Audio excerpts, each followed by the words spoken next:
Hi, everyone. Welcome to Spirit Switchboard. I am your host, Kerrilynn, and you are listening to us live on 105.3 and 107.7 FM New Orleans. So I have a little bit of housekeeping. There are some issues with StreamYard on Facebook right now. If you guys are trying to watch on Facebook and having any issues with that, please head over to YouTube channel. You could go to the UFO Paranormal channel, or you can go to my channel, which is Kerrilynn Spirit Switchboard, and watch us over on YouTube as well too. You can give permission if it is working on Facebook. Give permission. Head over to StreamYard, and you can give them permission to use your name and photo. We'll know who we are talking to if you do that. Hi, Joni. Astrology meets true crime. You guys don't want to miss this show. Hi, Denise. Hi, Contessa. Joni has a show, Astrology Meets True Crime. It has switched over to Wednesday evenings with the Rift Nation Network. And it's great. And if you guys head to her website, Joni has a class, Astrology 101, that she's going to be teaching. If you are not in Kentucky, because I'm up here in Canada, but I signed up. I'm going to be doing it. She's going to be doing it live in person Joni, what's the name of the store? You're so welcome.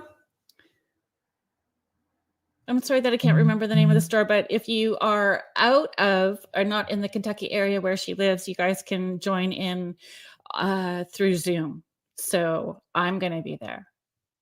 Silver Wolf Treasures and Gifts. It'll be a good time. And Joni's podcast is amazing. If you like true crime and you like anything astrology, it's a great. May 11th from 3 to 5 is the Zoom class. Hi, Jackie. Hi, Kathy. Oh, good, Denise. Thank you for letting me know that it's on Facebook now. That's brilliant. Thanks so much.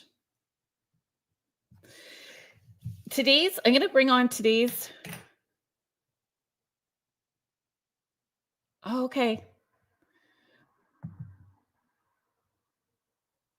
Teresa LeDuc Chalmers Cowley. I'm coming to New Orleans October 30th, and I'm looking for recommendations for paranormal investigations. Well, we'll see if anybody has any recommendations for you.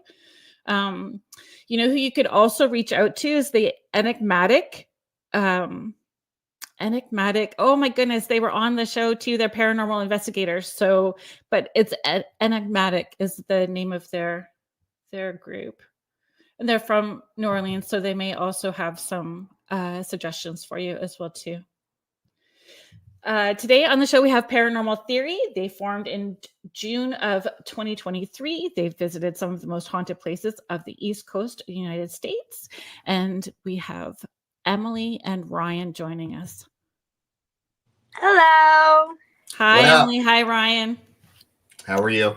Good. Where are you guys joining us from today? New Jersey. That's awesome. Good old Jersey. That's fun. You know what, Anthony? Thank you very much for joining us today. I'm not giving messages today that way. We're just going to be talking about some paranormal experiences, and we're not giving messages from the other side. But thank you for being here. Kyle. Kyle's in here. So I'd like to talk about, because you guys are a new group. You guys just formed in June of 2023. Did you guys have paranormal experiences before you started your group? Like growing up, did you have any experiences, or was it just an interest? Emily, do you want to start it? Yeah, so I personally never had a paranormal experience at all. I know Ryan did. For instance, Ryan's my brother, and I get told these stories like, oh my God, guess what happened today? I swore I heard something. I'm like, oh, no. Like, I used to be straight on not believing in the paranormal. Like, I was so against it. But until we went to Pennhurst for their Paracon, we did like a little like mini investigation. Right. And my first encounter was in the Limerick basement. And I actually got scratched on my back. it was the craziest experience, and I'm like, oh my god, I'm terrified. See, what does that say about us when we get scratched and go, I'm hooked, let's do more? You know, That's literally how it happened. I'm Yeah, like, especially like her first experience is like physical. Like that. Wow. That's so funny. But it's true. It's like, okay, there's something real to that. And there is something about getting scared, that that dopamine, that adrenaline rush, and you just want more of it, right? Bud Morris, thank you for joining us. And then so for me, I had an experience as a little kid, and what it was my parents took me to Fort Mifflin. It's right next to the Philadelphia airport. I believe it was the oldest active fort in the United States, and they have these underground bunkers. So I went underneath the bunker. I forget if it was with one of my brothers or one of my friends at the time, and we were down there, and there was a broom that was laying. It was laying in the corner, and I remember whoever it was that was with me was like antagonizing the spirits at the time. Right. And we saw this broom get lifted up into the air and then tossed into the middle of the room, and we ran out. So ever since that, I've been like super interested, like what was that? And it's kind of evolved into I mean, we'll get into how we started the team, but yeah, I that was like my first experience. I must have probably been like 10 or 11. Oh, fun. And that's kind of like, I have always been able to see and talk and connect to people that are crossed over from the time I was little. So my first experience in seeing spirits was, I was very young and connecting. I think I was about 5 at the time. And so my kids, this is like normal for us, you know, having those sorts of experiences. But even like my sister would have experiences, but she doesn't want to, but I drag her to places. Like, so like, I'm like, come on. So we actually are doing an investigation at a house next weekend, and she's tagging along, and it's under duress. So I'm waiting for the phone call from my mom going, make sure that you protect your sister. So do you get those same sort of, like, if your sister's going out with you, or you guys better be careful? Do you get that kind of parental? Yeah, we kind of get that, you know, because you're going into these abandoned places where some places don't have that, you know, those security cameras around. You don't know if people are in the buildings, which, you know, like that's kind of like our biggest fear. Safety is an issue.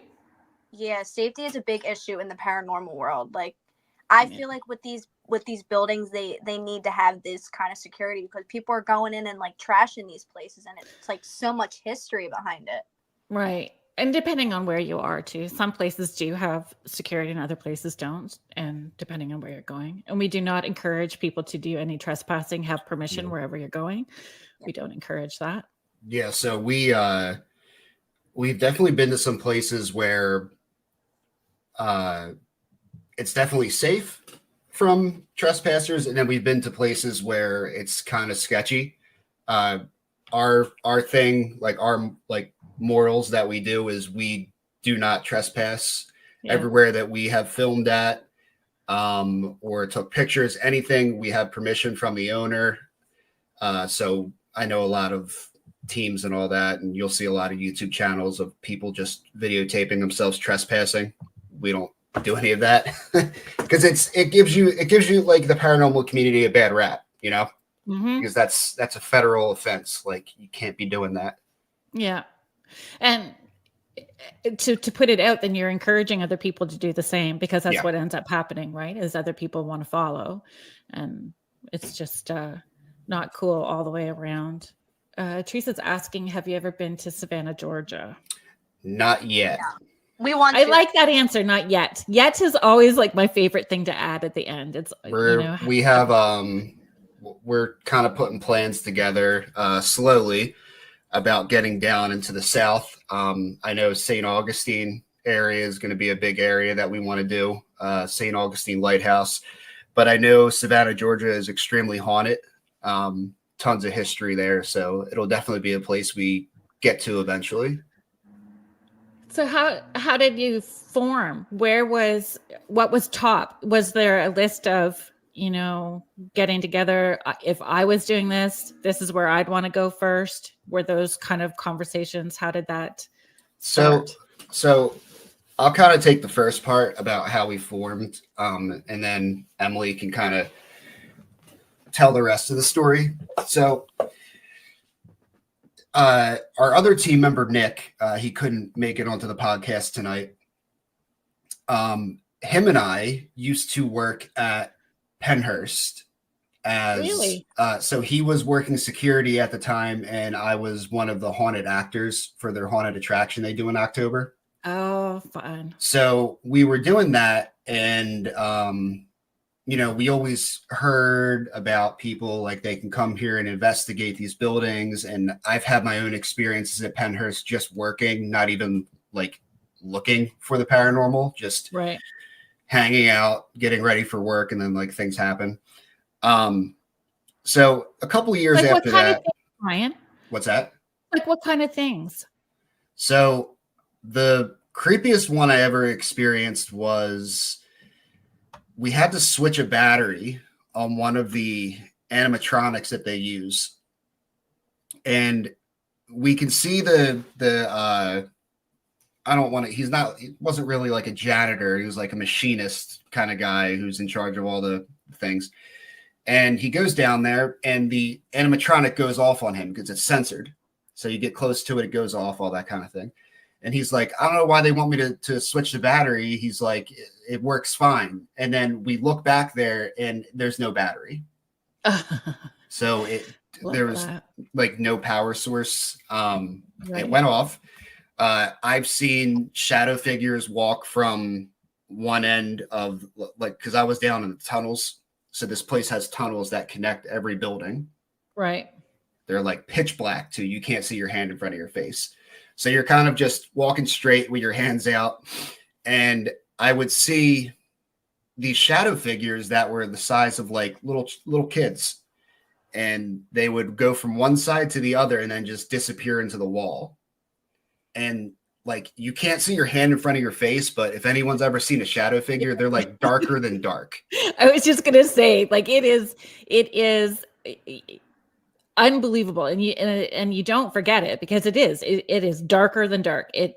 Whatever that dark shadow is, you're seeing it in complete blackness, darkness, and it's still darker than that. It's a completely different color than darkness. Yeah. It's so hard to explain if you've never seen it. Yeah. And I would see those things and I would kind of just mind my own business. I'm like, this is their home. They're not bothering me. Yeah. But that's a great attitude too, because you're in their space. Yeah. Yeah. It's not for me to like freak out and be like, I saw it. Like, no, of course that's where they live. That's their place. I'm not going to, bother them. They probably don't like having a Halloween thing. I've always kind of thought of it that way. Mm-hmm. I don't know. I think that it plays a part in the energy that builds up for sure. There's lots of opinions about that, right? Everybody's got a difference of opinion about doing attractions in a place that has traumatic history or a violent history or sad, like any of the asylums, right? They're sad. It's sad, and it was people's homes. So the funny thing about Pennhurst though is it's called Pennhurst Asylum, but it was never actually an asylum. It was Pennhurst State School and Hospital for the feeble-minded, I believe. Don't quote me, but I believe that was the actual name of it. And still sad. Still they were. I don't know if you know anything housed about in not good conditions, right? Yeah, I don't know if you know anything about like eugenics and all that, like that whole eugenics movement, but that basically started at Pennhurst. Yeah. So, all the more reason to be respectful when you're in there, right? So, yeah. And there's nothing bad there. We've investigated that place probably 5 or 6 times. Yeah. Even though Emily got scratched, you have to understand that a lot of these people were nonverbal. So here's an interesting thing with that too. We're gonna pop this up. Hi, Deb. Thank you for being here. One of my favorite people. She lives in California. She's saying, truth, I've spent time at the Whaley House here, and they, meaning spirits, are not happy at the Halloween events. They feel it's disrespectful. And depending on if those spirits are, they've not transitioned, so it's not like they're just coming there to hang out there. If they're stuck in that in-between space, like, do they really understand what's going on as well too? And is that traumatic for them? Yeah, because I have a whole theory behind like what these spirits actually see. And it's interesting to think that way. Because to me, and it's a good what if question. What if the spirits still take the Whaley house, for example. They still see the house as it was when they lived in it. And they're getting glimpses of us. Oh, yeah, totally. In their time. I am all down with talking about that as a theory too. Like, that we are the ones. And I think too, when you catch that, or when you hear people catching those EVPs where they're talking like, shh, they're looking at us. Yeah. Like, we are the layer that they are investigating, you know? And I think it's super interesting, but yeah, I don't know. But it's great, to have those different, Deb's just saying exactly. Jackie White is actually asking, what does that word mean? Eugenics. So, let's try to keep it short because this could be hours long conversation about the eugenics movement. So they believed that they could basically eradicate a mental issue, a race. So Hitler. We're going to be careful where we go with that too. Yeah, but that was their belief, that they creating the ideal that they could eradicate a whole race. Yeah. Of people. Yeah. Pennhurst started that. And that is they believed that people with, it went as far as like ADD, schizophrenia, lots of different disabilities. Thank you. That they could basically lock these people up, keep them from procreating, and basically keep all those things away from society so they would never spread and happen again. That's basically eugenics in a nutshell. Hey there. Oh, there's Nick. Nicholas Hoffman, Nick here from Paranormal Theory. Yep. Sorry I couldn't make it on, but if you're in the chat, that's great because you can still add to the conversation. I appreciate you popping in.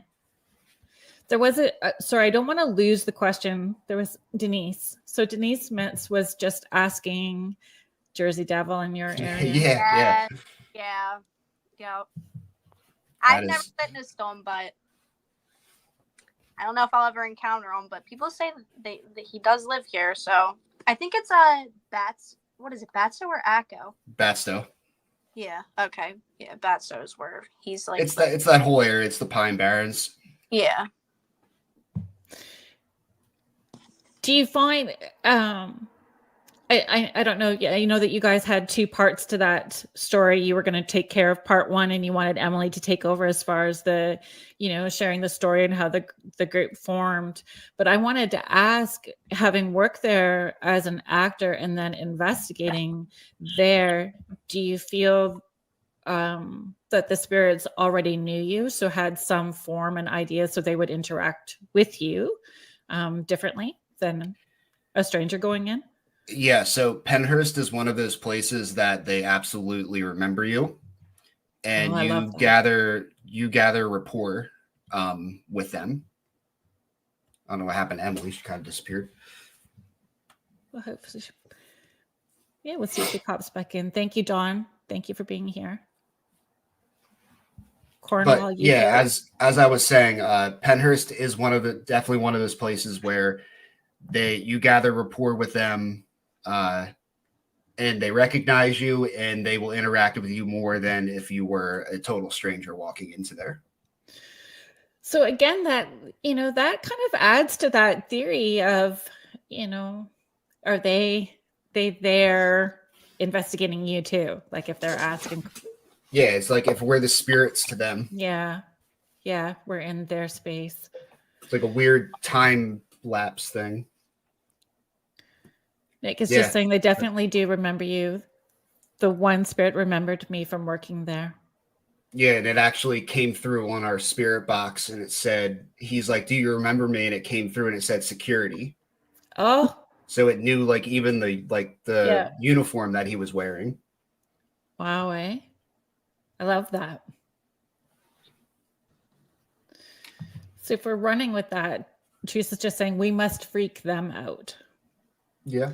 But I think if personalities and qualities of a person stayed the same, then you would have people that are interested, people that are not interested, people who are leery and hang into the back until they see what you're all about. Observers, people that observe, see what your intention is like as well too. And naming the group, and because you originally had a different name, did you not? Yeah, so we were originally Operation Syndicate. And then switching over to Paranormal Theory. And if you don't want to go there, that's okay too. Like, was there a reason behind switching it to Paranormal Theory? Do you want to talk about that? Yeah, so 2 reasons. First reason was we believe that most of the evidence and ideas behind paranormal investigating is a theory. Yeah.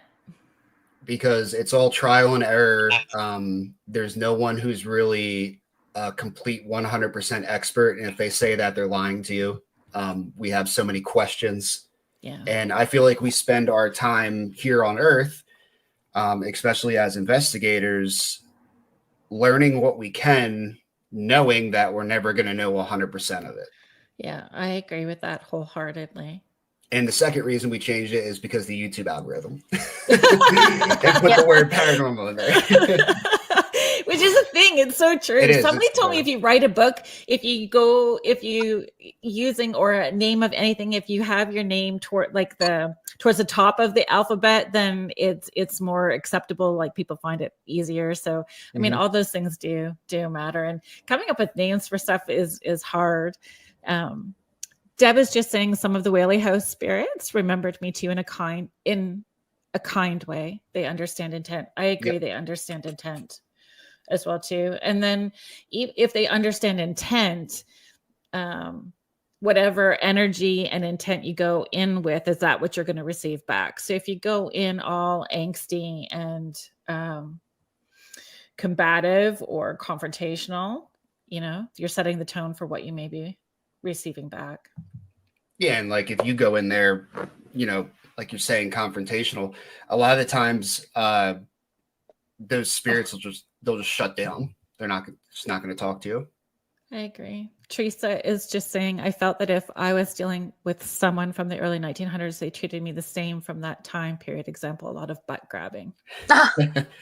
So, but then do you set that intention, right? You set that intention when you're going into a place. Are you giving them permission to use your energy and they're allowed to touch you? Are you setting that like, this is a no-go? You're not allowed to touch me and you are not allowed to use my energy, And does that make a difference? I know when I'm doing the seances in the house and I'm having people over, I tell them, make sure that you're setting your intention and what you're allowing, because, that matters.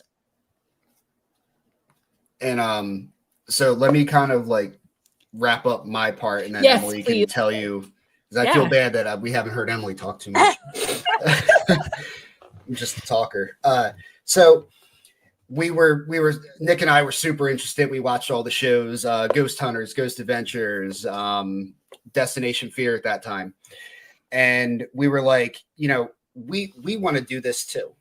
So I was going to join a team, and I asked around in New Jersey about teams, got in contact with people, and for lack of a better term, was kind of blown off. Right.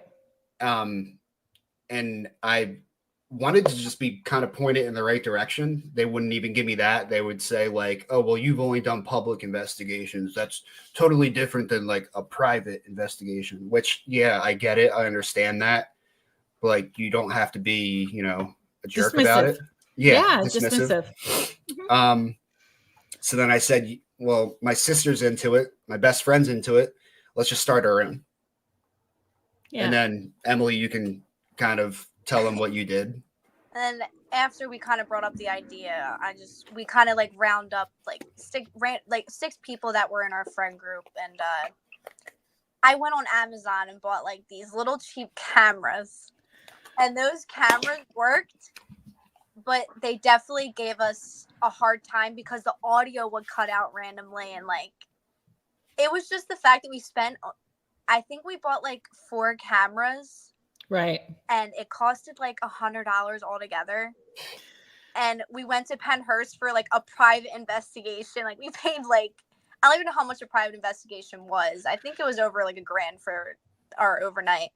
And we're in there with like these $25 cameras, and we're acting like it was just a mess. But there's so much learning in that too, and learning that you don't always have to have the most expensive equipment to do an investigation. That those go old school with like compasses or dowsing rods, even.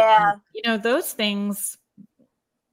And what kind of experience you're wanting to have and slowly build up. I think a lot of people start with K2 meters too, because it's on the lower end and a little more accessible. And Polaroid cameras, the different cameras you have, the better, right? And anyway, sorry, let's see. Thank you, Nick, for sticking in the chat and keeping adding to the conversation. Nick is saying Emily is the one who pushed us to be a team and got us moving. That's awesome. Yeah, the one who was not with the paranormal. I'm still scared till this day of it. I don't know what it is. But I think being scared and facing it, like scared and still doing it, is still showing respect, is still having a sense of wonder. And that's what I think. We always have to have a sense of wonder, Like we can't, think that we know it all. And I understand and appreciate, Ryan, like when you're saying there's, people that dismiss, and even if they were more transparent, if people would be more transparent, hey, look, we're an established team and we don't have the time or the energy to teach somebody new right now, then you could take that on the chin. Like that's at least something is respected, like respectable, and it's transparent. It may hurt, but at least it's honest. When someone's just rude, then it doesn't, I don't know. I get a bit of an FU attitude when stuff like that happens, and I'm like, I'll show you. I'm just going to go do it. That's what you did, right? That's basically what we did. Yeah. Yeah. I think the most difficult part when we were forming the team is definitely trying to work together. We did hit a couple bumps during that time, which, it happens. Some people just can't work together as others when we're trying to, grow a business, I guess, which you would call it. But it's I mean, even if you take the word business out and it's a team, you have to feel safe with the people that you are working with. You have to feel like everybody's got each other's back, and there has to be some kind of flow of energy that bounces back and forth where you work really well and understand each other, because sometimes you're communicating and not even talking out loud. You should be able to toss a look, or even by body language, somebody that's in that group understands that you're not in a good space and knows how to respond and support the other person in that, right? Yep. And we're not all good at everything. There's always going to be that tech person, someone that knows how to ask the questions right. Like everybody's got their own niche, and it needs to fit like a puzzle piece. Yeah. Yep. I agree. Emily's our ghost bait. Yeah. Oh, that's funny.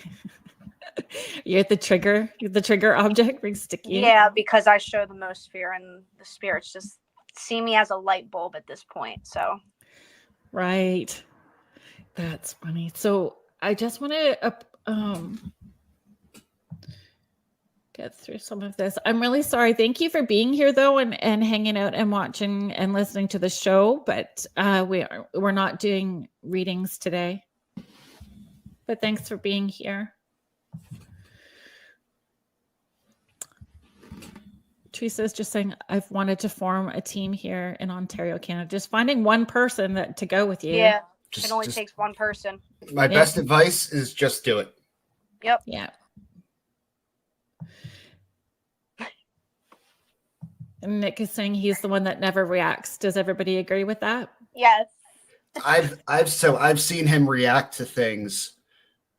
Wasn't really paranormal, but we didn't know at the time. Right. So basically, I always said if I saw Nick react to something big happened. Right. Because it's funny. It's like you have Emily who will react to pretty much any noise. I'm more of like I'll hear it, notice it, and then kind of try to figure out like, okay, what was that? That's kind of weird. And right. Nick is very like stoic in the way he carries himself. Right. And we were at Hillview Manor, and we had it was me, Nick, and Emily walking down this hallway, and Emily was in the front. I was in the middle, kind of next to Nick, and all I had for a light was a little IR camera. So I'm looking through a lens, screen that's like that big, and I could see Emily in front of me. And when she turns the corner, she screams and like drops to the floor. So I'm thinking like something standing there or whatever. So I like fall back into the wall, and Nick does the same thing. And Nick's like all tense up against the wall like that. And we're like, what, like, what's wrong? And it was a bat that flew at her. Yeah, that still would scare me too, though. But she screamed. We didn't expect it. And I can't see anything. I didn't even know where I was. So it's learning how to scream what it is. Spider! Oh, no. This was just like a murderous scream. It was so bad. Oh. But funny. It was funny. And that's the thing. Like when you get scared and then you laugh, right? But I think sometimes that charges up the energy in the space too when you have those big reactions, or whether it's laughing or a scream. I think that stuff, Oh, yeah. Most definitely. Amps things up in a space. Our biggest noises have come from times that we're not actually like in flying puppies. I always tell her that. I'm like, the bats are so cute. I don't know why you're scared of them. But yeah, the biggest noises we've ever heard have come from times where we're not actively investigating. Like we could just kind of be standing there talking to each other. Right. And then like something loud happens. So I find that interesting too. Like when I exactly, Deb. Deb was just saying, "Oh my God, flying puppies!" Responding to Nick's comment. Snickies. Non-thinking moments. That's what I tell people all the time. Like when you're wanting a sign from the other side, like sign from your loved ones that are there, it's always going to happen in a non-thinking moment when your thoughts are somewhere else and not hyper-focused and trying to control what's going on in that moment. Then something's always going to happen. And yes. I'm like 100% sure they know when you're recording. Oh, and when you're not? Yeah. Oh yeah, they know. So you get your group together. Did you have a list of of places like top of list where you wanted to start and or where you wanted to go first? Yeah, once we formed the team, we went back to Pennhurst because that's, the only thing that was kind of on our mind at the time. And then after Pennhurst, we went to Fort Mifflin. And then from there, we just started planning more and more. And here we are today. So went to so many places so far. So when you go back to Pennhurst for that first time after having, so Ryan, you having worked there and then approaching it from, a different standpoint, your mentality and your thought is different. And if you thought about, those spirits they might not have liked the idea of having a haunted attraction in there, and you were part of that haunted attraction. Now you're going in there. So, did you think about that going in? Or how would you talk to those spirits that first time going in? How did that feel, I guess? So, I mean, with the haunted attraction, like, I get why we do it. Like, it's money to save places like that. Yeah. The city that Pennhurst is in, Spring City, Pennsylvania, they do not like that place, and they've been trying for years to tear it down for apartment buildings. So their Halloween attraction is most of the money that they get to preserve that place, and they've actually like built a museum with some of the original things. They still have their pictures, Right. People's like stuffed animals for kids and all that. So like I get it. But when we went back there, I treat all the spirits like this. I just talk to them like a regular human being. Yeah. Well, because they were. Yeah.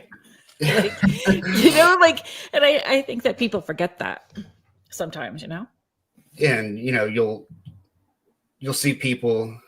Was that Nick say? I always paid my respects to the spirits every time I came and left. Yep. Yeah, that's another thing, is like people have this infatuation of taking things from these places. Yep. Tell me more. So they think it's okay, they're just going to pick up a rock or a piece of brick from the corner, or like, what do you mean take something? I've seen people like take original things from these places. Do you think that there's more education needed? And again, if we're coming back to security, is it about security needing to keep an eye on stuff like that a little more? Educating people about why that's not one, it's historical heritage too, disrespectful. You don't really know if you're bringing home a spirit with you at the same time too. Do you know how to deal with that? If you're opening a door, do you know how to close it? Like there's lots to discuss.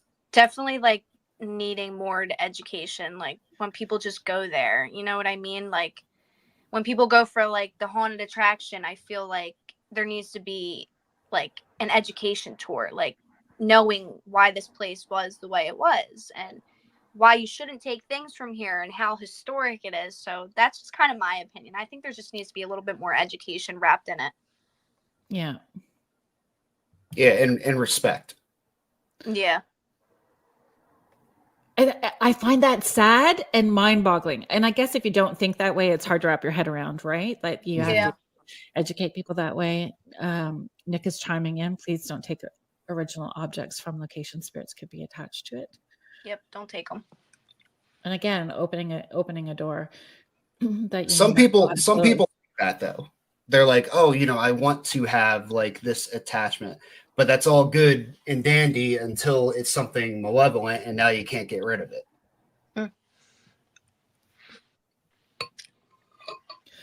Can they create it to be benevolent too, right? Like if they're taking this spirit home, it may not start off benevolent, but then it doesn't understand where it's landed and is needing that attention and support or somebody to help it get back to where it needs to be. So, just like any other person. So, you take the wrong turn and now you're lost, and now you're getting irritated because you're lost. No one's helping you get back where you need to go. So sometimes it sounds like it's malevolent, but it's maybe not as well too. I mean, there's, again, if we're playing the what if game, there's that what if scenario that, sometimes the malevolent isn't necessarily malevolent. It's just trying to get somebody's attention, and it's done it in so many subtle ways. So now it needs to do something big and mean in order to get attention. Like the little kid in the back of the car. Are we there yet? Are you paying attention to me now? How about now? How about now? How about now?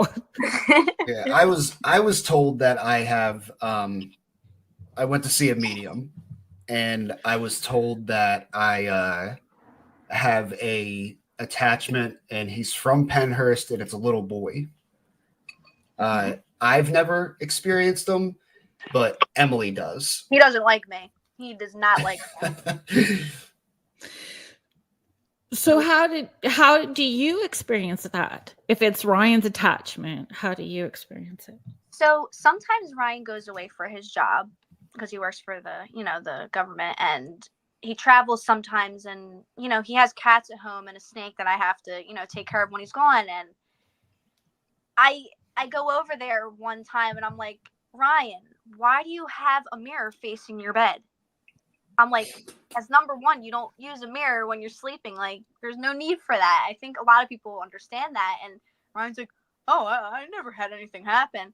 I'm like, okay. So I just left it alone, and I slept over, and I woke up at 3 a.m. and I saw something standing in the corner, and I immediately screamed. It was like 4'8", and I immediately turned on the light. I screamed. I called my dad. I said, Dad, there's somebody in this apartment. He's like, no, there's not. No, there's not. Just put the light on. So I put the TV on 62, watching like a kid's show, and I kept the light on. And the next day, I threw a sheet over the mirror, and I turned it the other way. And ever since that, I will never sleep over ever again. Oh, that's interesting. But And didn't he open a door on you too? Yeah, that was actually a couple months ago. I went over just to feed his cats because I told myself I will not sleep over there again, and I didn't. I haven't. Sometimes if it's just there hanging out, you just give it the rules. We can coexist. Here's the rules. And Ryan does that for when he leaves. He's like, be nice to my sister. She's coming out, and she's gonna come help the cats and the snake. And I go over there, and I'm sitting on the couch just minding my business, and I hear the door creak open. It's like, Arr! And I'm like, that's the closet door. Why is it opening? So I immediately started crying. I called Nick. I'm like, Nick, there's somebody in here. He's like, what are you talking about? It was so bad. Oh. He never bothers. I think it's just, he never bothers me though. I've never had an experience here. So interesting. So you've not tried to figure out maybe what he's needing or what he's wanting? If he's I was told that he just likes to stick around here because he sees me as an older brother. Yeah. And that he's like super happy that that I went to the medium and they were able to tell me like what he is, and they say he bounces a ball and he likes to cause like mischief. Like he's a prankster. That's probably what he was doing. You stick some chocolate in the corner with here you go, we're gonna like bribe you a bit. No, Emily? But then it was interesting because I was told, and it makes sense, that he doesn't leave the apartment. He doesn't follow me. Yeah. So when I have to go over there and feed the cats, I walk in and I say, leave me alone. I don't want any issues with you. Just leave me alone. That still sounds like a sibling relationship. Like combative sibling relationship. So I'm sorry, Melissa. I know that you had asked up here. I'll just put it up. You had asked about Savannah, Georgia. And we had that question a little bit earlier too, so you might have not seen it. So I'll just put it up here because I see that Nick is responding to you as well too. Savannah, Georgia has a lot of activity. Have you been there? So you guys haven't been there as a group, correct? Not yet. Not yet was the response. And thanks, Nick, for responding to Melissa. He's just saying I visit there every year when I drive to Disney. I did a ghost hunt tour when I was there. Really interesting places in history. Melissa is just chiming in on that. So we have like a bucket list, right? Of haunted places that we want to film at. So we already did one of them, and that was Sweet Springs Sanatorium in West Virginia. Emily is in nursing school, so she wasn't able to make that investigation. So we are going to go back and do a round 2 at that place. Right. But in July, we have Trans-Allegheny Lunatic Asylum. Right. We're planning on the Conjuring House, Hinsdale House. Hinsdale House is something else too. You ever hear the Garnett House? Mm-mm. In Kansas? It's supposed to... So for everyone watching, we are very careful with the demon word. We use it very sparingly. But the Garnett House is said to have something that is not human. Right. And like I said, we're very careful when using that word. But if a place has the history and like that's their story, then we will tell their story. But we don't just go to a place and then like a REM pod goes off and you're like, label the video like demon. No, we don't do all that. Yes. You're not looking for the clicks. No. And that was actually something I had wrote down too. And having that name Paranormal Theory, being open to all the different theories and the what ifs. Could it be this? Could it be this? And that's like, I've investigated a place where it's the first word that comes up through as spirit box, and it's not. It is a grumpy spirit that does not want anybody in that space, and he gets intimidating and aggressive and up in your right at you, and he's not a demon, but he says he is. And not saying that I don't believe in that. I just think there also has to be some a different approach, just because they say it's there. And then what energy are you feeding into it as well too? So if everyone going there is believing that that's what it is, and we're all are we creating that entity to be one because we're all putting our energy into it? And we had that. Didn't we have that happen at Mid Orange, Emily? Remember we were in that cottage and it said demon? Yeah. And Satan and all that? Yeah, that freaked me out. And then it threw a rock. Yeah. Like kind of at us. But like you said, it's not demonic. It's something that's trying to scare you. Yeah. Yeah. What, Garnett House? I'm going to look it up later. Yeah, it's in Kansas. And it was, I believe it was a hotel before. It was a bunch of things. But it's most well known for poltergeist activity. Like a lot of the dolls that they have get thrown onto the floor. They have an attic space where this thing is supposed to live. And there's tons of videos of just dolls being thrown from the top of the attic. Like, and you just see it like hit the floor. And dolls are creepy. It's like one of Nick's like favorite places. And he's been like begging me to go. And Emily was kind of like, I don't know. And I'm like, Nick, I'll go with you. Just let me know when we have to fly out there. But we want to do the Garnett House and the Sally House on the same trip because they're both in Kansas, pretty close to each other. Right. So those places. So those bucket lists. Yeah. And a personal favorite of mine, the Goldfield Hotel. I want to get out there. Right. And so what pulls you? Do you feel that places or locations can call to you? Do you think that those spirits, if we believe or are open to that idea that we're all interconnected, those spirits are all going to be all interconnected as well too? Can they be calling to you to get to those places? Absolutely. And I've been to places where I'll have like dreams after of like going back to that place, and we'll use that during our investigation, being like, why did you like show me this and all that? Pennhurst is one of those places that I like always think about. I don't know why. It may be because it got me into the paranormal, really. Right. Like that was kind of like our thing where we started. But if that little boy there's that little boy also contributing to, if there's a little boy in spirit that's connected to Pennhurst, is that part of what the dreams are about, or how that's coming up for you? Yeah, it could be. Yeah, that's interesting. Emily, do you have a place that you feel pulled to? Trans-Allegheny. It's weird. I always think about Trans-Allegheny Lunatic Asylum. That's why I was kind of begging Ryan. I'm like, Ryan, let's go. Like, let's get the show on the road. Like, right. I don't know what it is. I'm just very attracted to it. And Nick, and if you're still with us in the chat, is there a place that calls to you that you think about a lot or want to go back to, or haven't been yet but you want to get pulled to? Guarantee says Garnett House. He may not be here. I don't know, but yeah, and I find it super interesting because it's like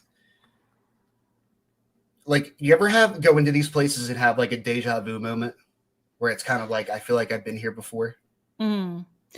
So not yet, but I know that I will, because I have a dream about one particular place and a well-known singer that shows up in that dream all the time, and I had no idea what it was even about. And then I started seeing stuff online and it started showing up all over the place. So I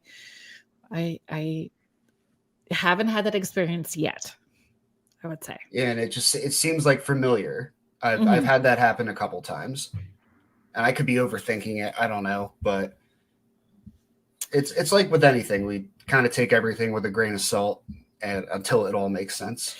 But if it's so, those deja vu moments, or you feel like you've already been there, if there's alternate realities, alternate dimensions, if it's a past life, reincarnation, if you've been there, there's so many what ifs to those, where you think that you've been there before.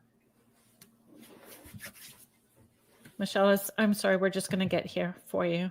I'm an empath and have had multiple ghost encounters. It scares the crap out of me.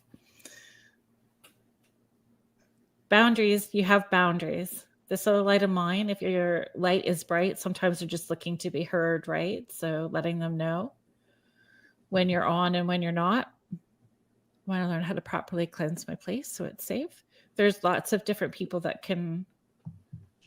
Do you guys protect yourselves before you go in? Do you think of it that way? Do you have certain rituals or protection? Do you think about that before you go in, or cleansing after you leave?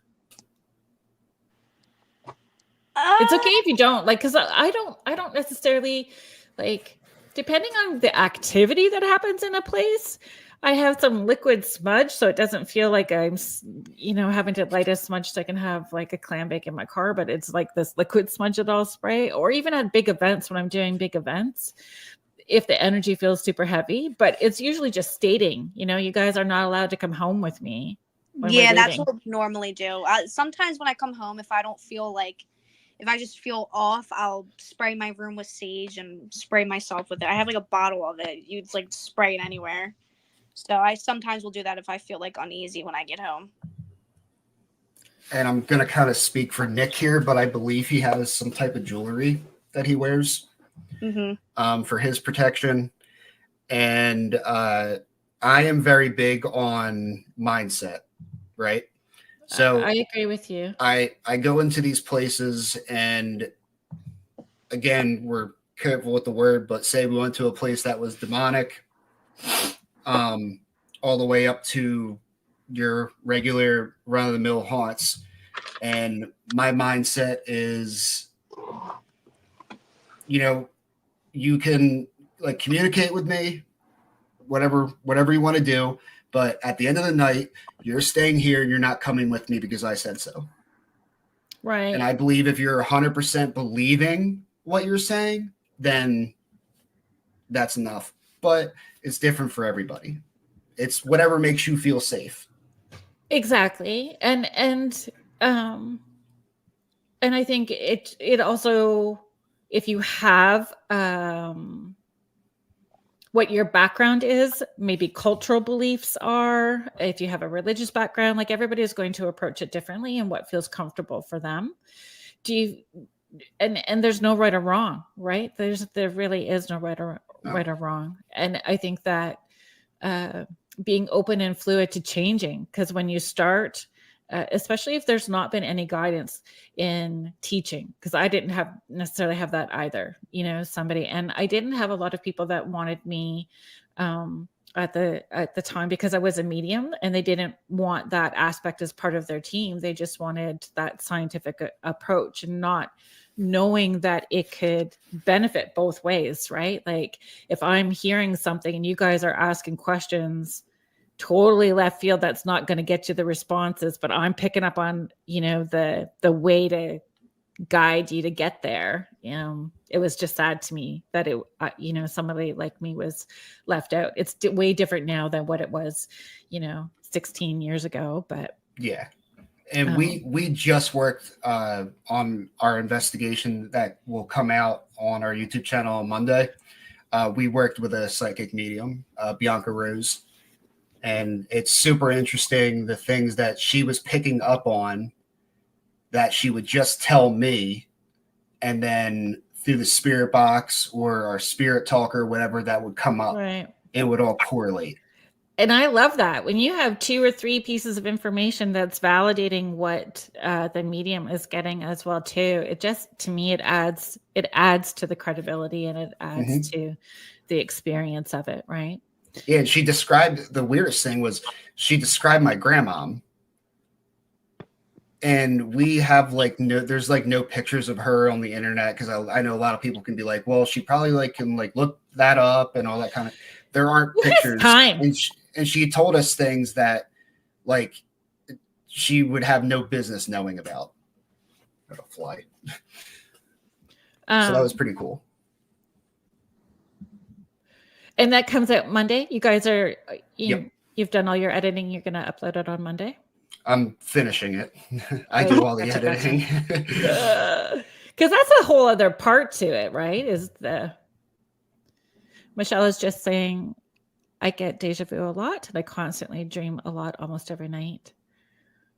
You guys, that you can also ask for a night off with that too, right? Like if you're getting a lot of stuff or downloads, interactions, astral traveling, any of that stuff, you can ask your divine team to give you the night off that you don't want. You just need a night so that you're not grumpy in the morning and can face the day. But on Saturday, if they want to come in, they can come in Saturday. You can set those rules and boundaries. It almost seems like they're trying to give her a message. Yeah. For sure, give a message, but also, if she has this little light of mind and she's an empath, if she's not stating, this is too much for me, they think that what they're doing is okay and it's working. So they just keep doing it more. So you have to tell them this isn't working for me. Yep.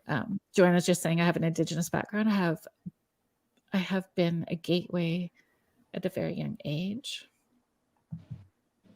What do you think you've learned? How have you grown as an investigator from the time you started to where you're at now? Definitely having a more open-minded to things. Going in open-minded. Going in open-minded? Yeah, because I used to, how I told you, I didn't really believe in the paranormal, but now I keep my mind open to this kind of stuff because I've had the experiences, and it's just cool to keep noticing it and taking it in and putting puzzle pieces together. I have such an open mind now about this stuff. Do you think, Emily, that you've grown more sensitive and more aware? Yes, a lot more sensitive. Yes. Because I think that happens for a lot of investigators as time goes by. You become more sensitive and going, yep, this feels like there's something in the room, or I feel pulled in this direction. You start paying attention to it a little bit more. Yep. I truly believe it is a muscle, and you use it or you lose it. And the more that you use it, the more that you get. Yep. As far as spirits go. And you learned that you were an empath. Yeah. We you didn't know that. Yeah, I had no clue. I was in, what do they call it? An empath. And I was and then I started reading books about it, and I just became so much more sensitive to everything. You're in nursing. I know. So I'm just going to tell you, if Deb Morse is still here, you can chime in, because Deb's background is also nursing, also a medium, and then went in. She is also a lawyer as well too. So wow. Yeah, she got everything. She totally does. She is brilliant in every way.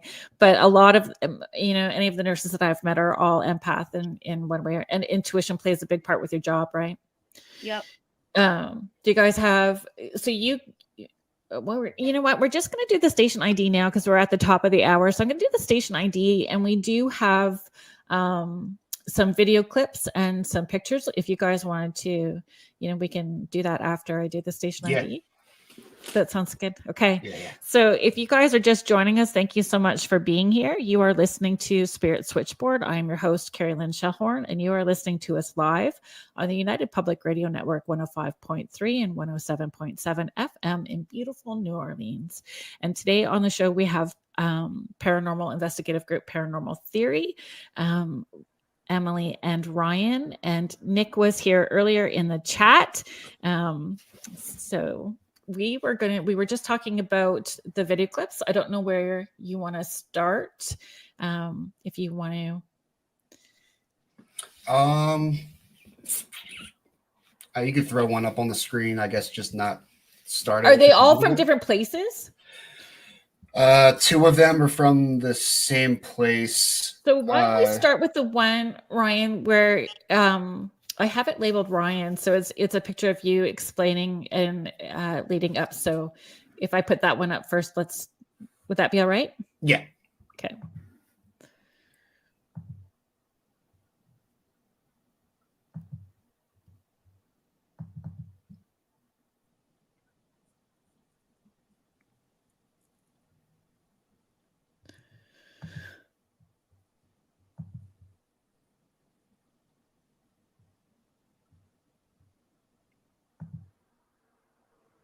There we go. Thanks for being patient, everybody.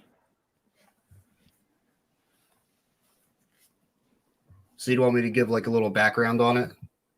Yeah. Can you set it up for us? Yeah. So we were the second team to have ever investigate this place. It is a farmhouse in Pennsylvania. We personally know the owner. The first team to investigate it was Katrina and Heather Taddy on their new YouTube. I think it's called Travel the Dead. And they were the first team to investigate it. And then a couple months later, we got invited to investigate this farmhouse. It dates all the way back into the 1700s. Wow. So God only knows how many families have lived there. But the owner, Bryn, has a horse stable. And inside the horse stable is a security camera that only goes off when it detects motion. So this video will be, and I believe we're the only people that have ever gotten this footage. So this might be like a premiere to the world right here, other than us. Really? Yeah. So that's congrats. Brilliant. Thank you for, letting us be a part of that. Yeah. And, but this was, so basically the camera went off and it started recording because it detected motion, and you're going to hear probably the loudest music you've ever heard. And the owner, who I know personally, like they're a family friend of ours, so there's no reason for her to ever lie to us about something like this. You're going to hear music, and it sounds like it's from like the 40s. So I listened to that, and I don't even know if that's the 40s. I think it's earlier than that. Yeah, I don't know. 1920s is where I thought, or I picked up. It's super creepy though. If you've ever seen like the movie Insidious, it reminds me of that. It is. This video gives me the chills. Okay, it's ready. Just investigated a haunted farm where we were the second team ever allowed to film there. Listen to this music that the homeowner caught on their security camera. No one was home, mind you.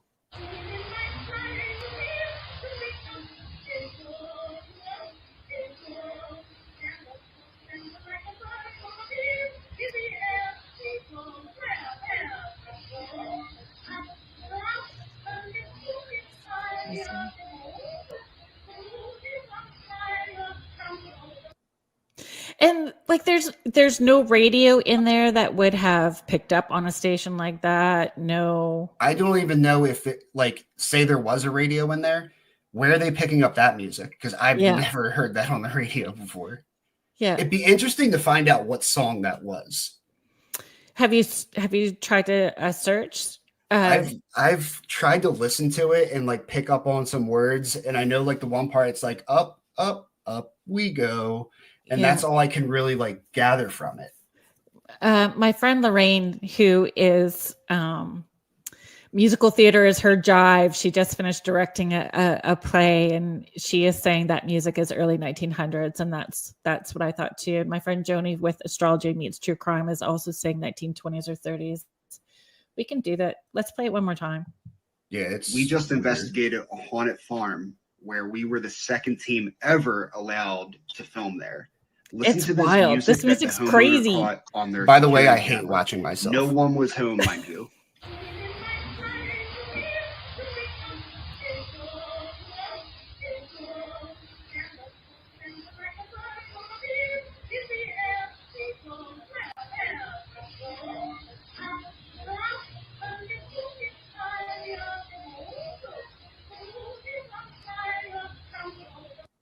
And a lot of times that music was attached to like a movie, right? They were all musical movies at that point. Yeah. I'm sorry, but if that ever came over my security cameras, I would burn my house down. But it's funny because the reports at this place, even before we investigated it, because I've kind of known about this place before it was on a TV show or on a YouTube show when Katrina and Heather were there. It was super residual. Like they would see the same figure in the same spot all the time. Noises that like upstairs. So when she's feeding her horses in there, she's heard her name being called, which would show intelligence. Yeah. And she would turn around thinking like someone's there, and like no one's there. But also the horses' ears would perk up and the horses would look. So the animals are picking up on it too. Yeah. And horses are super intuitive as well too. So let's just hit some of these comments up. So Haven Williams is saying sounds similar to opera of some sort. Lorraine is chiming in. Up in the air we go is what I hear. Sounds like a record playing. That's what I thought. Like one of those like a right, vinyl with like that horn looking thing. Yeah. Joni's like, oh hell no, I would move. With you on that one. Let's just give me 1 second here. That's oh my goodness. We're just gonna get rid of some of this. My friends, so Joni, I'm using Howie's term and we're flushing the toilet and getting rid of this person who's like spamming everybody at the moment. And then we're just going to get going. You just got to flush the toilet for a minute. We've had some funny comments on our YouTube videos. And when we first started, Emily would like contact me and be like, did you see what this person said? And I'm like, yeah, I saw what they said. And she's like, well, are you going to delete it? I'm like, no, they comment. It's helping in the algorithm. I'm like, sure. Yeah, you don't have to give it energy. That's for sure. I'm only presenting what we captured. This is it, right? It's up to the audience to, you can say like, oh, well, like they're faking it and all that. And if I was ever going to fake anything, which I never would, it'd be a lot better than the things that we have. I'd have doors flying open. Exactly. I'd be thrown backwards. Like, nah. This is it. And people, I think, think we have so much time on our hands. We do not have that much time on our hands to try to do all of that. Yeah, and for anyone who's never edited like a full, just say an hour video on YouTube, this takes me 25 to 30 hours of video. And you're going through all the evidence that you captured. So multiple equipment, multiple cameras and equipment and recording devices, however many that you had as well too. It's a lot. Sue, you got the right word. Thank you so much. I adore you. That's gramophone. It. Very cool. It does sound like a gramophone. Thank you, Joni. I'm glad that you're here.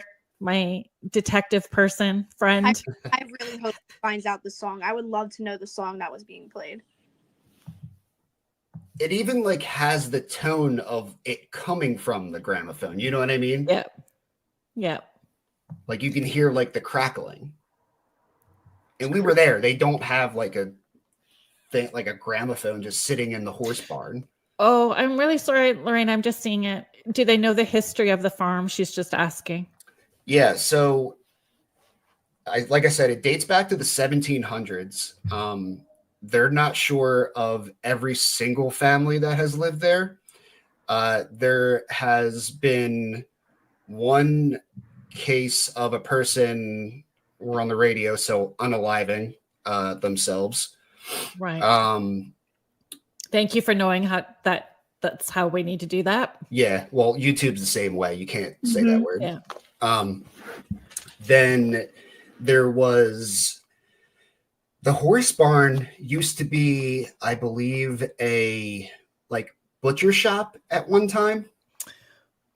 And then it turned into a stable, and it was always a stable for like over like 100 years after that.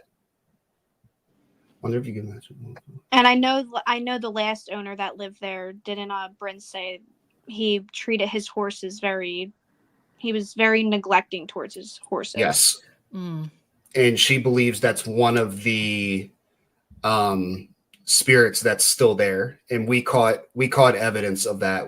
Emily did, she got put under for an Estes method, and it was coming through, I think it said like horses.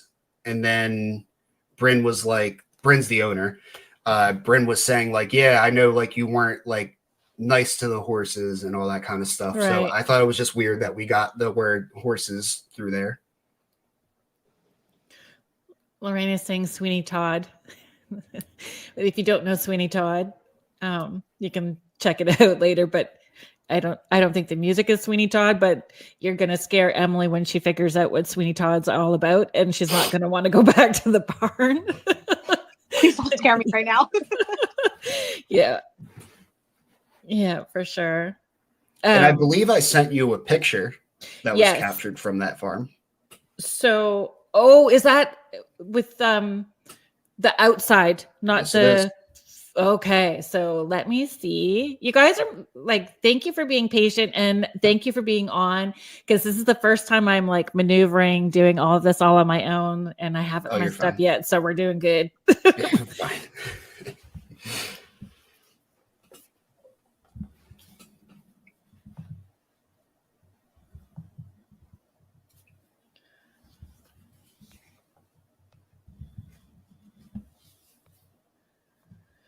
Because I was, yeah.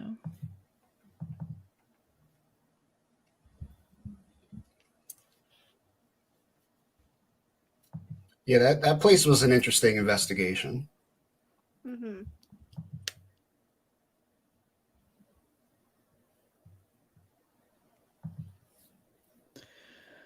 Let's see if we can.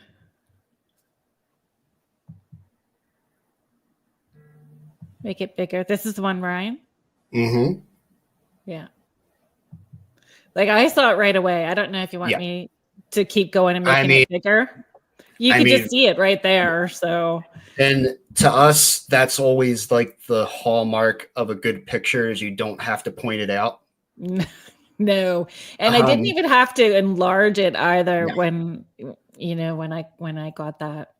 So the story behind this is the same farmhouse, and Bryn, the owner, it was like a night that it was like kind of foggy and the moon was out. And in the bottom of the picture, like the original one I sent you, you can kind of see like there's a horse. Yeah, see the horse at the bottom. That's one of her horses. Right here. So she was trying to get her horses in this picture with the moon over top of them. And she said she took like a bunch of pictures knowing like some would come out like kind of crappy and all that. And right.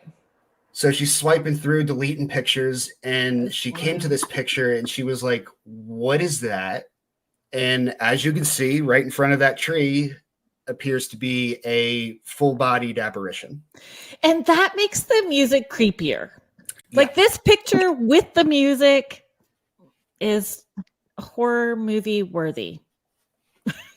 So this picture was given to Katrina Weidman. I'm pretty sure that's how you say your last name, Katrina. I apologize if you ever see this. I got it wrong. And Heather Taddy, when they investigated. They took this picture to their people, and it came back that they could find no wrongdoing in the picture, meaning that it was not messed with. This was taken, and what you see is legit what Yeah. was captured. And if she was taking pictures in succession, right? So it wasn't, you would have that before and after. She said she took like 80 to 100 pictures, just like real quick going through. Right. And that was the only one that had that in it. The coolest thing about it is the woman that unalived herself. Right. Her name was Ginger. I can't give the last name out of respect for the family because they kind of still live around that area. Yep. But that would have been in the area where they found her because she did this on the property. That doesn't have does that have a female energy to you? I think it is. Yeah, it looks like a female wearing like a nightgown kind of thing. So on our spirit talker, Emily and I knew about the woman in her name. Mm-hmm. Nick and a person that was investigating with us at the time didn't know anything about it. Right. Through the Spirit Talker app, it's a $4 app that you can buy. I was super skeptical about it. Right. But it came through and it said Ginger. I have never heard that app ever say that. And then it said in the trees, and that's where her body was found. They knew nothing about it. So when they got it, they were kind of like, that's weird. And then they told me, later on, and I'm like, hold on, wait, what did it say? Yeah. And I told them about the story. When it all combines together, right? Yeah. Like when you have multiple equipment picking up. And especially, so is that something as a team, does one person know maybe the history going in and not everybody? Does everybody know the history? Do you research before a little bit? Do you find out after? How does that process work for you? I'm big on research, so I do most of the bookings and everything. And once we book a place, I like to watch other investigations that have been there, along with obviously the history of the location that I'm going into, because I want to know what I'm walking into. Yep. That particular investigation, Nick is usually there for the interview, but he wasn't because he was helping the person who was with us. They had car trouble. So he was out helping her, and he wasn't there to learn about the history, at least that deep into it. Right. Lorraine is asking, which, don't apologize for asking questions. I'm really grateful that everybody's here participating in the show. So she's asking, when did she alive herself? Do you know? So this would have been, I want to say mid 1900s. I don't know the exact date though. Yeah, I don't either.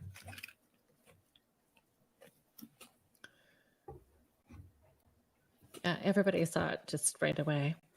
Yeah, and I mean, like I said, we take pictures, and the only time we would ever bring pictures up front as evidence is if we captured a picture to where you can see it right away. Because, you could take a picture and your mind is going to try to make faces out of it. There's a word for that. I forget the word. Yes. It's going to make it look familiar. And that's just the human instinct, right? And we can do it with audio as well too. Yeah. So, sometimes you need that second opinion to really make sure. And a lot of times when it's coming through, it's so loud, there's no denying what that is. It's not, you don't have to strain to get it. Melissa, can you tell me what that link is? The one at Pennhurst, that shadow figure we caught in that window was scary. Yeah, that's I believe I sent that to her. Yep, we can do that one next if you'd like. Joni is just saying the Abyss back then literally would tell the story of what happened. So the death of the girl was kind of hidden. Oh, Melissa, you found it? The song from the farm? Oh, I'm not listening to that. No, I'm good. Can you guys, I don't know how to. We're just going to, what does that have? Oh, okay. So I starred that. I don't know if you guys can. Yeah, I see that. I don't want to Go click on it back 'cause I in. don't know if it's going to kick me out. You are a rock star, Melissa. I don't even know how she. I didn't even know how she found it. You are part of the team. Yeah, you're We need to hired. get you co-hosting. You're hired. I can't listen to that song because then I'll start hearing it when I'm doing random stuff, and I'm gonna start singing it. People are gonna get creeped out. Does it give what the name of the song is, Melissa? Can you maybe type that into the comments? I'm just because I'm not confident that I'm gonna make things go sideways if I click on that where it's gonna go. So that's wild.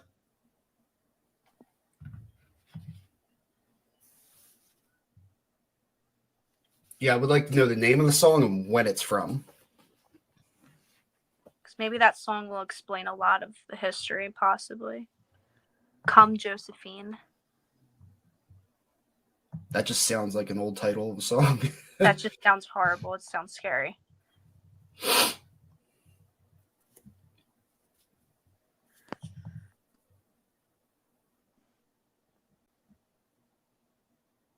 If I'm reading it correctly.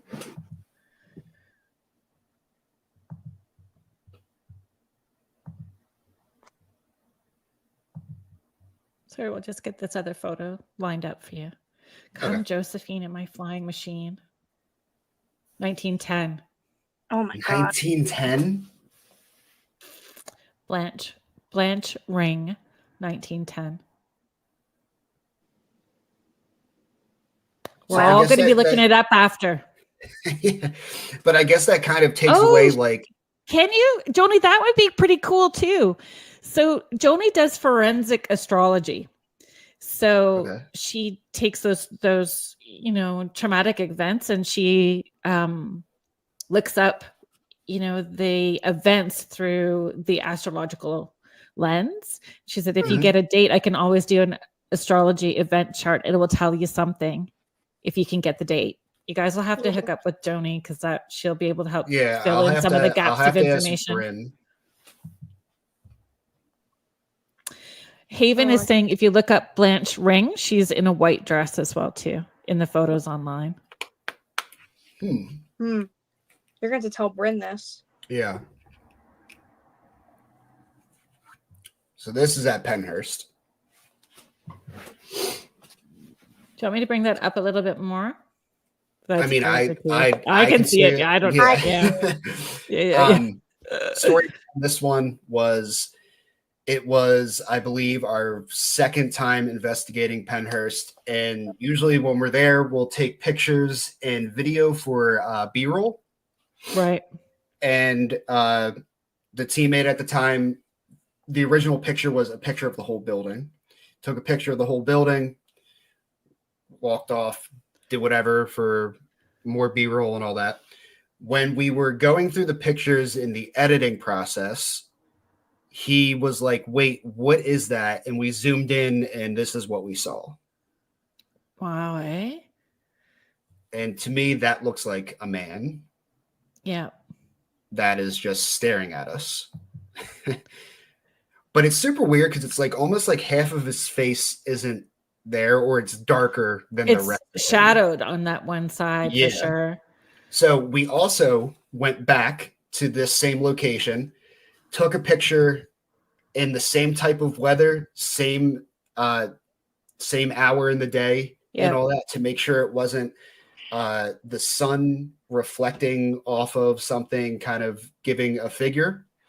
And when we took that picture, there's nothing there. It just looks like an ordinary window. Right. So we tried to debunk it. Yeah. And that's always good.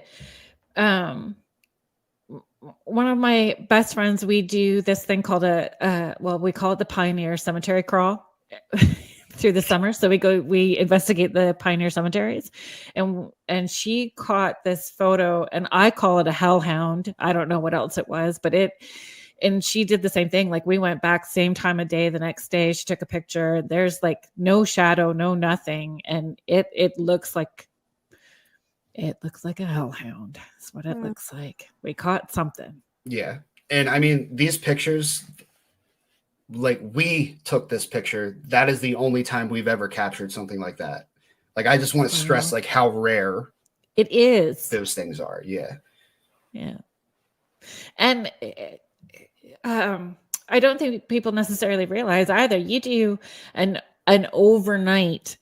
If you do an overnight, you may get 2 or 3 pieces of something that's really good. And there's still hours of time where nothing is happening. Yeah. You are doing a coffee run, a snack break, got to go to the bathroom, keep awake. Like, there's lots that's, there's a lot to it where nothing's going on too. Video, for Sweet Springs Sanatorium that comes out Monday on our YouTube channel. That video, I want to use the right word for it. You're going to see what an investigation, like a true investigation, looks like. Because did we capture evidence? Yeah, it's really cool evidence, but it was also a slower night. Right. And that's what happens in real investigations. Like, it's not exactly. Yeah. And it's hit and miss in planning. So we're trying this theory, we're trying this approach, and this isn't working. Do we need to change our approach? Do we need to readjust or realign? Or wait it out. Maybe it's just going to be one of those nights where they're not wanting to. Yeah. There's one place that I used to go to frequently, and you would just know, okay, it's a hide and seek night tonight. And, and that's exactly what would happen. There'd be nothing. And you'd hear a noise at the opposite end. We'd go down to the opposite end, nothing. And then the noise is back over here on the other side. So it's like, they're just toying with you. Right. Yeah. And, they're not there for your entertainment. Right. No. So I think a lot of people, if they're going to get started into paranormal investigating, they have to just, I guess, kind of set your expectations. I don't want to say low, but like, I say high intention, low attachment. Have a high intention. You're going in with the right attitude, and just to have whatever the experience is going to be with no attachment to what the end outcome is. Yeah. Yeah. It's the best way to do it. Because like I said, we've experienced like our craziest things when we're not really paying attention. Like we could just be like taking a bathroom break, or for example, at Sweet Springs, they have in their gear room, they have like beds made up so people can actually like take naps or sleep before they leave or whatever. So it was probably 5 a.m. and we were laying down for an hour before we had to drive home. It's about a 6-hour drive. And everyone else is asleep except for me. And I'm like laying on the couch, and there was this huge bang, like a crash from the 3rd floor right above the gear room. And I mean, this thing was so loud that it shook the walls. And I thought someone was trying to break in. So I'll get up, and like we're kind of like looking around. We're like, all right, well, there's no sign of like someone trying to break in. But that was like, it was like a super slow night. And then it's kind of like you're not paying attention to it. And just randomly at 5 a.m, that sound happens. Wow. So I don't know what it was. Our cameras, unfortunately, were not running at that time. So it's kind of just a fishing story. Maybe that's what they wanted, right? They just wanted you to know, yep, we were here the whole time. We were here the whole time. They're going to do what they want when they want. You just have to be in the right spot at the right time. Yeah. And Nick is back. He's saying, be honored for everything that happens on an investigation, which is so true. So true. And even if you don't, have so much of an experience, they're still listening, watching, observing. So still saying, thank you very much for heading out, you know, thank you. Thank you for sharing the space with me. Thank you for sharing the energy with me. Whatever you need to say, you still need to be respectful of it. I have the cat ball video lined up. Is that good? Yep. Okay, let's do this one. You can set it up for us. So you guys are about to see the first time and only time so far that we've gotten poltergeist activity on camera in front of us. So this video, I haven't even edited it yet. This is going to be our next investigation after the Sweet Springs video. This is at the Grand Midway Hotel in Pennsylvania. So you're on the ground sitting. You can see me. I'm holding the camera kind of facing me. And the woman is medium Bianca Rose, who has been to this place many times. And the room that we're in is called the Canopy Room. And it's supposedly the most haunted room. That doll that's sitting in the chair. The story of that was a family from Pittsburgh showed up at the hotel, handed over the doll to the owner and said, "This is causing way too much trouble in our lives. You need to keep it." So he sat it in that chair. And before we were filming and I go to sit down, I say, "Can you knock something off of a shelf?" And then you can play the video and you're going to see what happens. Are you dancing and climbing up into this room? Climbing up the wall to come back? Capital's behind me. Oh, the one there. Whoa! Oh, okay. Wow, I got them both. I got it too. I'm sorry. Thank you. We did tell them to knock something on the ground, dude. Do you want me to fix that? Well, I'm just going to keep going up to the floor and back and forth now. So what I like about that too is if that floor was slanted, it would have just kept going in one direction. That was like this purposeful circle. It was doing circles. Yeah. Like not even a slant. And I loved right away that spirit, like that was me, like taking ownership. Me. Yep. That was me. I was doing that. Wild. So the cat ball was set on another doll and the doll has like a dress on and the cat ball was put in like the fold, like it was kind of like this and it was sitting in the dress. And I'll in the video, when the video is done and we have it out, you'll see us try to debunk it. And we put the cat ball back into the same spot and I'm jumping up and down right next to it. The cat ball doesn't even go off. So what I think that's really cool about that video is the cat ball goes off before it's pushed, meaning like, okay, it's something's touching it and then it just rolls off of this doll and onto the floor. But it had to go over a fold of clothing. So it went up over the fold and then off and hit the desk and onto the floor. And then, like you said, the spirit box saying that was me, like right after.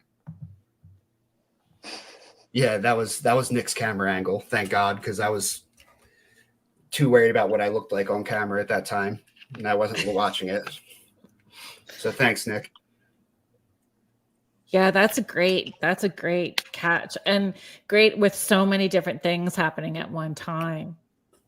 Yeah, and we actually caught a lot of activity on our SLS camera. We built one just from an Xbox 360 Connect. And then we wired it up to a portable battery, attached it to a tablet, ran the software that the 360 Connect uses.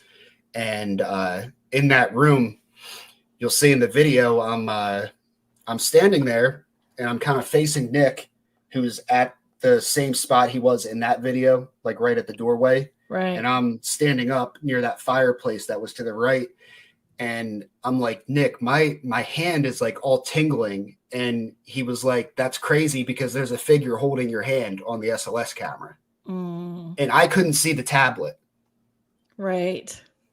And I could feel it. It was like my whole hand was freezing and it was like pins and needles just in this hand though. And it's ice cold when they're touching it. It's ice cold. And depending on that spirit, you can feel fingers. Like it's literal for me anyway, when they're touching, it's literal fingers that you can feel when they're mine like anytime I've been touched or like even in that video, it feels like a cold static. I guess that's a way to explain it. Yep. Yeah.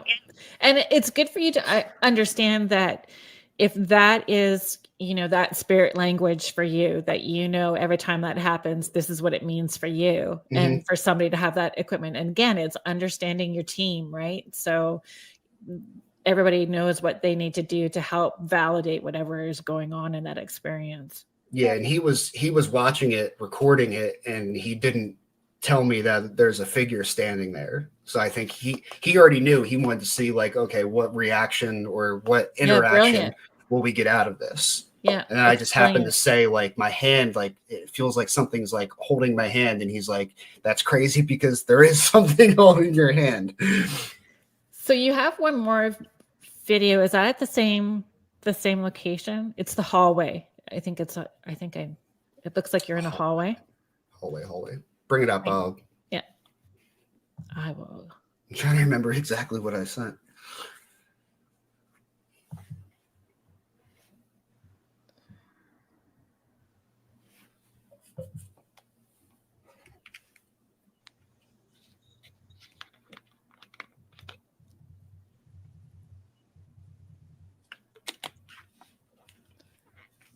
Sorry. Got things out of order here, so it's just taking me a second. You're fine.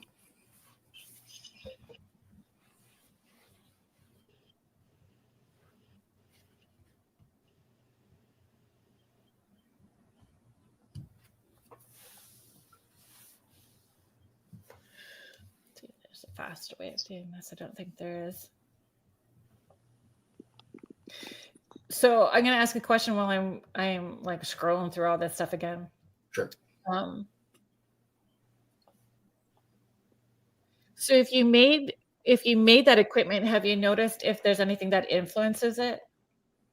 Yeah. So coat racks will pick up the shape of a human. A chair. Sometimes a chair will do it. Not really. Not so much a chair. Light posts. Like not like a light post, but like a lamp, like a tall lamp. So anything that's kind of like skinny and tall can pick up a, I guess you would call it a false positive. So would anything electric? So nothing electric, right? So it's just the shape. So it won't get affected by anything. It's just, how it would pick up the furniture or the room, how the room is set up, that kind of stuff. Yeah. So the Kinect throws out like thousands and thousands of infrared dots.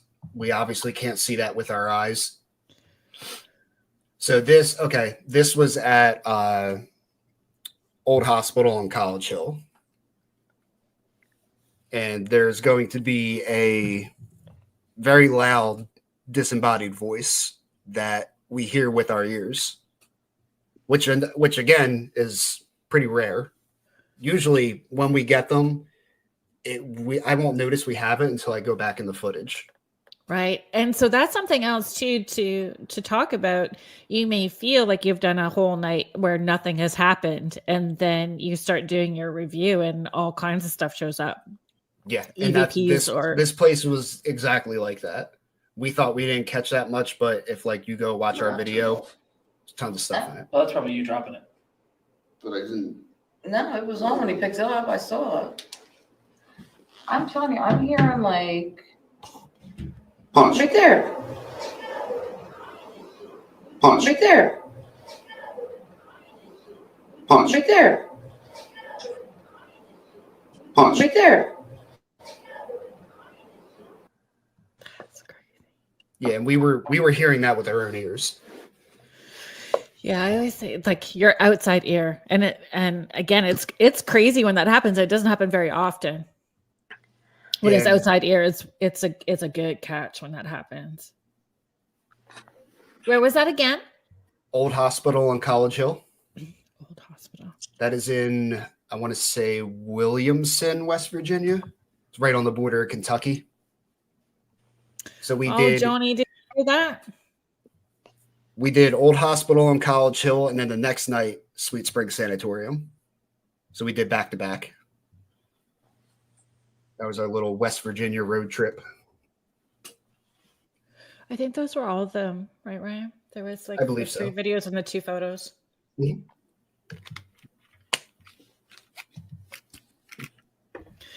Yeah, yeah. Joni's from Kentucky, so Okay. I know Waverly's out there, Waverly Hill Sanatorium. That's another place we're going to get to eventually.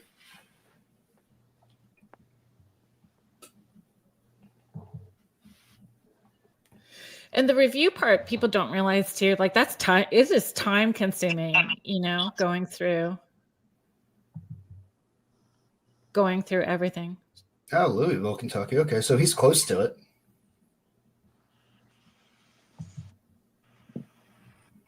Yeah, I mean, we at that time we had 4 cameras. So the way we kind of do our videos is in a vlog style, I guess you could say. Right. And we're all kind of shooting each other. So I have to go through and match up all the audio to the video. And then kind of like I could be talking, so the camera will be facing me or the shot will be facing me. And then Emily will come in and say something. So I have to switch it at the right time to be looking at her and take my audio from that. So I think that's the most pain in the butt thing is the audio. And then, so do you like your time stamping at the same time? Do you time stamp when you're doing that? I go off of like I'll search for a certain point in the video of a specific word or sound. And that's when I know to switch it and how I know they're lined up. So I'll have them on top of each other, lined up in my software. And I'll be able to kind of make a cut and then disable one video and go to the next video, which is like underneath of it or on top of it. Depends on how many cameras are in that scene. And then using the equipment, it's a lot of trial and error and really getting to know it and understand it and how it's going to work best too, right? Like taking the time to really understand it. And so I mean, I think that's like a cool discussion because the best tools, and I know this sounds like kind of lame, but the best tools are us. Agreed, like 100%. Your own body, your eyes, your ears, your like feeling your vibe. The hair on your arm standing straight up. Yeah, I mean, I feeling remember nauseous. Yep. Sometimes you get into one room and you just suddenly feel sick to your stomach or your head hurts, get dizzy. That's what happens to me. I get the dizziness. It seems like when there's like a real active room or something had like something traumatic that energy is holding to a room, I usually get lightheaded and dizzy. And I think too that people forget, if we're talking about equipment, a notebook and a pen. Emily does that. Emily writes down stuff. Yeah. But it's important, names, dates, because like take Old Hospital in College Hill, for example, right? It's a hospital. How many people have went through that hospital, passed away at that hospital? You could be getting names and you just think like, oh, that's weird. Like the obelisk is just saying a name or something. But then we've had times where we've lined up like at the Old Hospital, we got 2 names and then we got what sounded like a last name. So I did research and found out that the names that we got in the last name, it was a husband and wife, both passed away in West Virginia in that area. I love that when that happens. It was just super crazy. Weird. Yeah, that's awesome. And you really feel like you've accomplished something too when you're able to, catch that and then do the research and pull it all together, right? To tell that whole story. Yeah. Nick is just saying, I get the fight or flight sense. He's very good at picking up on things. And again, I think it's a muscle. The more that you do, you use it, right? You use it or lose it. And it gets stronger every time you go and the more you do. So those people who, may not or have felt included in groups and want to start, how would you encourage them? What would you encourage them to do first steps, equipment to start with or try?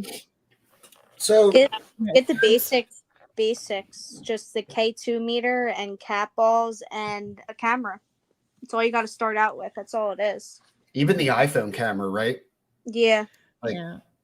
it's good enough. And like what Emily said, K2 cat balls, you can get a K2 and like, I don't know, like 15, 20 cat balls for probably a total of like $30. Yeah. Thank you, Amazon. Yeah. You don't have to like go out and buy, like we have like the coffin looking music box. We have an Ovilus. We built, the SLS camera. I built I have it right here sitting next to me. One of those like spirit portals. Look at you. Yeah, so it's just That's a brilliant. regular, you take a regular radio, and then on Amazon you can get a noise gate and a reverb, and that's how you set them. And then you just attach a SB7 or SB11 of your choice, plug it in, and then you can kind of adjust the amount of reverb that you hear. But yeah, like I think like these things probably go for like, if you were to buy one, like $400 to $600. And I think for me to build this, I spent, I think $100. And understand, and I think there's something about that too. Like you're understanding all the ways that it works and can be influenced, and and that there's something to that. Nick is just adding in, and the Spirit Talker app is worth it for $5. Yeah. Like I said, I was super skeptical about that thing. And he was always harping on it, always using it. And it's collected some of our best evidence. I had an app on my phone that would spit some words out, and it was crazy. So I tested it because I wanted to see. I was having people over for a seance, so I did the Spirit app, like the Talker app, before these people came, and it gave me the name of somebody that came through during the seance. It gave me how that person died. Like it was all accurate, 100% accurate. And I always tell people, like, you're going to if you use a phone app, right? One, like, try to use the phone apps that are at least somewhat credible. Yeah. Because there are ones that are BS. Like I see one where it's like a ghost radar, and it's like a sonar thing, and there's a dot that pops up where. So I'll tell you though, I tried that one, and it was pretty. Everything was pretty bang on when I used it. I didn't look at the radar part, but it spit out my ex for a long time ago. Yeah. Like, we're gonna go back that far with it. I'm still here. Yes, but it spit his name out. It spit out what his dad gave him after he died, and again spit out when I said like the month of his birthday, spit out that month, and it was all accurate. So again, it's being open-minded, right? But definitely having, looking at the credibility of it and how many people are using it. And and I know a lot of people are kind of like, oh, well, I don't want to use like a phone app, or like the Spirit Talker, take for example. They're like, it's on a cell phone. Like, if spirits can manipulate radios, any of the devices that we use, they can do that with a phone too. Like, it's not, it's not, like so different. We have been places, Jody and I have been places where they shut the phone. It's like this blinking off and on, and apps are rolling and moving, and they're affecting the cell phone sometimes before the other equipment as well too. Yeah. Oh, thanks, Melissa. Melissa was just here for a seance. I gave away spots for a seance in my home. I do this thing at Christmas called the 12 Days of Giving. So I give away sessions. I give away seance spots. I give away, come join me on an investigation. So those first 12 days of December, I'm giving away stuff to people. So she was one of the winners. She said, "You're amazing. I felt bad for you though, seeing you experience how spirits." Well, yeah. That's just how it works for me, though. And it's only for a few minutes how I feel they passed. And once I got it out, then I'm good. And then I really want a Baconator by the time I'm all done, to be honest with you. Like, I'm starving. I'm just ready for a burger. So where can everybody find you? You want to shoot out your socials? Yeah. So obviously our like kind of bread and butter is going to be YouTube. And that would be Paranormal Theory. You can probably find it better at paranormal_theory. And then we also have Facebook, which is Paranormal Theory, Instagram, which is paranormal.theory. And then we have TikTok, which we have been getting pretty popular on lately. I think we're almost at 1,000 followers on TikTok. And do you not have a Patreon too? We do. Did you say that already? No, I did not. And that is, I want to try to bring up that or Patreon. So the cool thing about Patreon is we've been uploading basically raw footage that is unedited and that has not made our YouTube videos that you'll be able to watch as a subscriber on Patreon. So I thought that's kind of cool. Like, we have static cams that set up that are specifically for Patreon members. Right. That's awesome.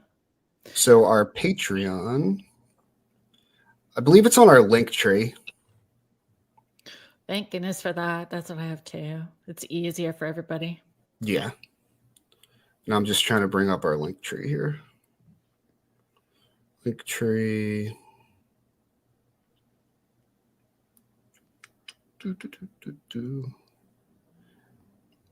Thanks, Emily, for joining in tonight.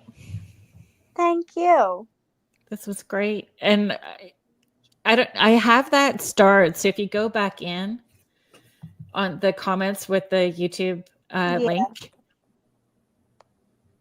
Yeah, so our Patreon is going to be, you could probably just search it as Paranormal Theory 263. I believe that's what it would come up as. And I know that I have it in the show description. So if you do look at, on Psychic Medium Kerrilynn Shellhorn Facebook page, I have all of your social links on there as well too in the show description, and you can also find that on the UFO Paranormal YouTube and Facebook page as well too.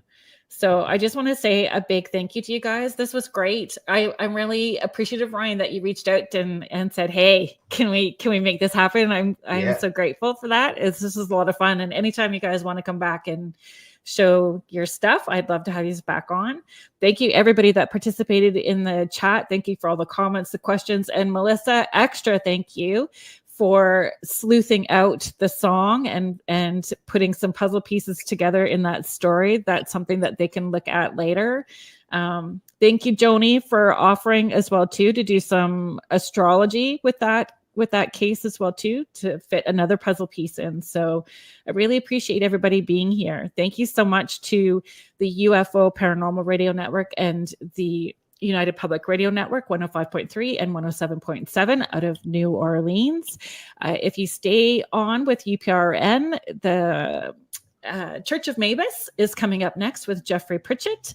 And on next week's show, we have our wonderful network owner, Joe Montaldo, coming on. And we will be talking about all things UFO, alien species, indigo children. We will be talking about all of that next week. So I hope you guys join me again next week. Thanks for being here, everybody. See you next Friday.